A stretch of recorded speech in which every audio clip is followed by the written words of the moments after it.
All right. Get up here. Hey. Let's see again. Hey, everybody. Brendan Fraser, guys. San Antonio. Welcome. Thanks for coming back.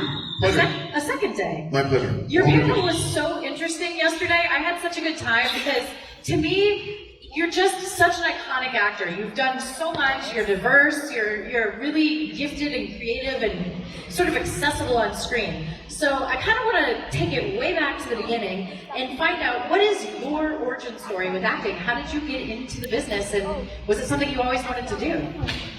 Well, I traveled a lot as a kid. My father's work was with Tourism Canada, and our family was reposted every 3-4 years. No, I was not an Army brat. I didn't have that cool distinction of a name. I was more of a brochure brat. My one joke, laugh it up. I was born in Indianapolis. There's an Indianapolis site. Right there. That's just because that's where the family was living. Mom said, I'm going to the hospital, and Dad's like, fourth one. Okay, time to leave town, find a new posting. So our family moved around a lot.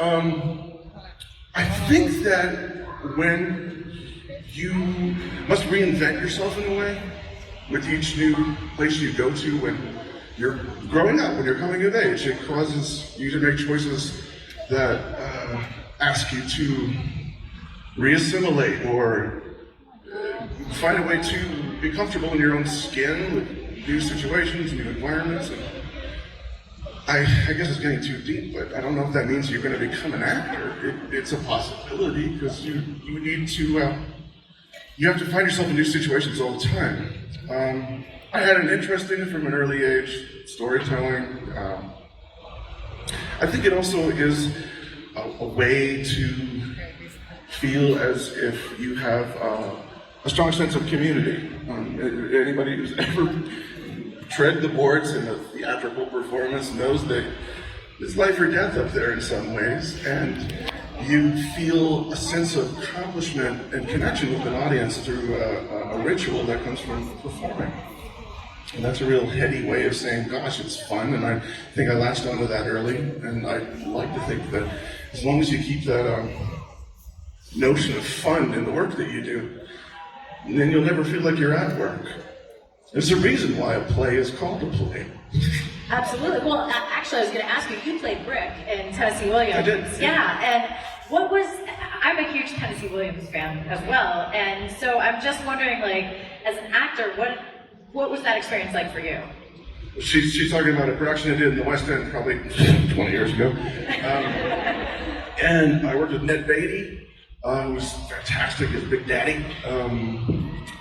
I would love to go back again, but for the fact that very often when you work in extended runs like that, that becomes, you know, that you really invest in your world of a show, and that becomes everything and only thing that you do. And at the time, I was my family was growing. My first son was born shortly after that, and my second and my third. And I figured I'd stick with movies for a while. Mm-hmm. Yeah, but thanks for that. It was it's something that I'm looking forward to doing maybe in the years to come. And I hope to one day play Big Daddy myself. Well, that's the great thing maybe 20, 30 years. About Tennessee Williams is you can age up in his plays. You That's know? True. Yeah. That's really true. He's amazing. I hope to see you play Big Daddy too. That'd be amazing.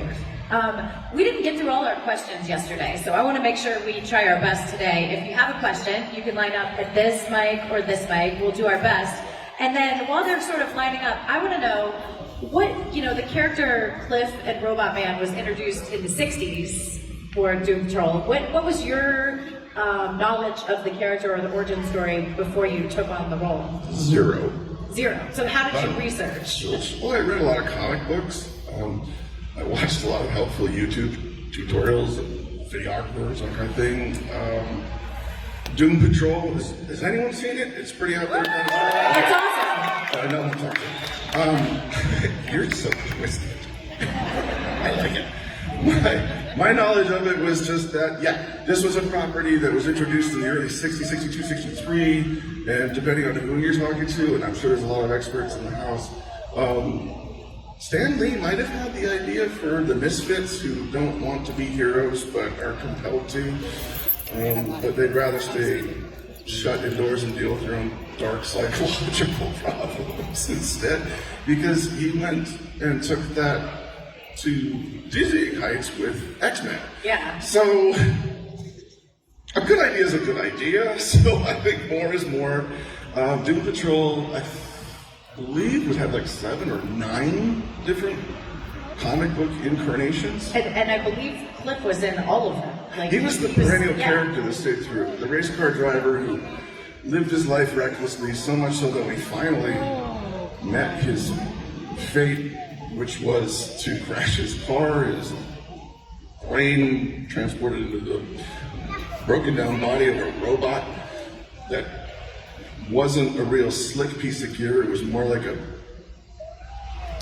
diesel powered lawnmower, steampunk designed robot. He smashes things, not because he means to, no, most of the time he does, but because he's frustrated and he doesn't have senses apart from sight and to hear. He has brute strength, but he's not very delicate. I mean, if you watch the show, just wait till you see him trying to make a peanut butter sandwich for Baby Doll and cut off the crusts. It's not pretty.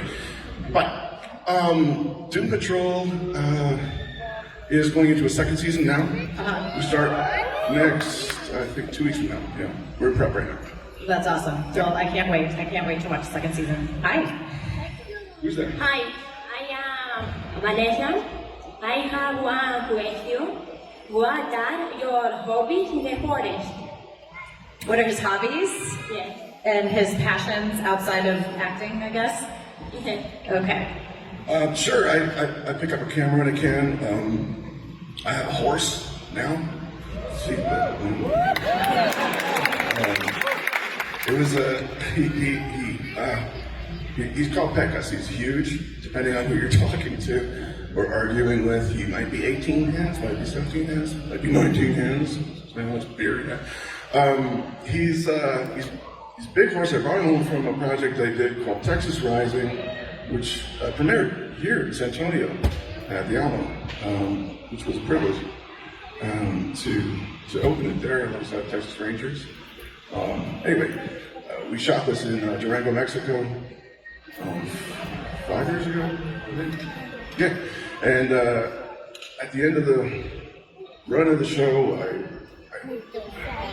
just didn't have the heart to leave. I didn't know what was going to become all the horses that we had. I put best for them, but I just felt like, you know what? Okay, come on. So I put him on a transport, and then he made it to El Paso, and then he got on a FedEx airplane, and he got off at JFK. Oh my God. True story. And he got dropped off at a bar not far from where I live, and took one look at the cedar chips and went, oh yeah. And started rolling around, and the guys who transported it were really great. They were like, listen, we've been doing this a long time. This horse just walked on the plane, got in the stall, took a look at us, said, what's for lunch and what's the movie? It's so easy for him. So he's gentle soul. My oldest son has special needs. He's right on the autism spectrum. So even if he doesn't ride, you just give him a brush. It works for the horse, works for him.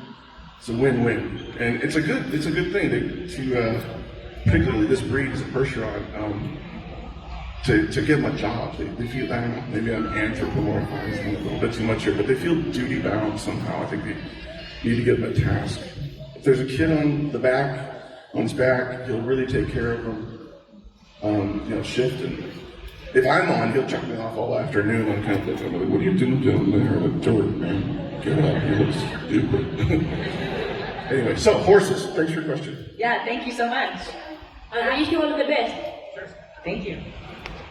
Hi. Hi. One of my favorite movies is The Dazzle, and I actually watched it earlier this week. But out of all of the characters you played in that movie, what was your favorite to portray? My favorite, well, that was directed by Harold Ramis. I was accompanied of really talented comedians. I got a kick out of doing the basketball player. I thought that was good. The scale jokes and everything like that. Other jokes about scale too, but yeah. And then the guy who couldn't keep it together every time he saw a sunset. Oh God, that was pretty funny. That was vintage Harold Ramis. Liz Hurley, very funny. Believe it or not, yes, she is. And when she has downtime on set, she did needlepoint. You heard me. Needlepoint. Yeah. Anyway. So yeah, it was a fun movie, and it was like 7-1. Thank you for your patronage. Thank you.